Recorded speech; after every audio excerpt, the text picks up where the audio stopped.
रहल छी जे कि ई गीत गेने छथि माधव राय जी। अहाँ सब सुनब, जे गलती हैत से माफ़ करब, अपन आशीर्वाद जरूर देब। जय मिथिला, जय मैथिली। आजु सुदिन दिन मंगल पावन, सजल जनकपुर धाम य। मांडप बैसल सिया रघुबर के, जोड़ी लागए नैनाधिराम य। सजल जनकपुर धाम य। ऋषि मुनि मिली सब मंत्र उचारथि, जनक जी करथि कन्यादान य।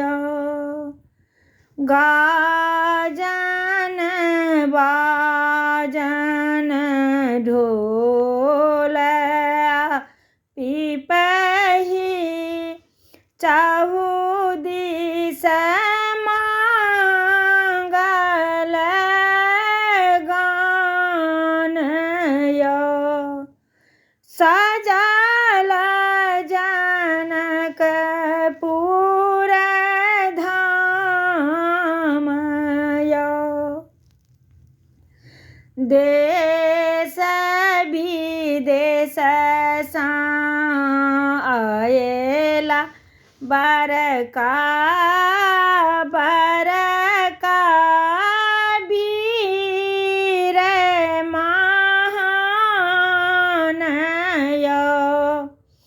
सीता के भाग्य लिखल ई सुनर बर, भेटला स्वयं भगवान य। सजल जनकपुर धाम य। छानहि उठाओल शिव का धनुष के, तानलनि जाहि न कामान य। टूटल धनुष गुंजल राज परिसर, धरती संगहि असमान य।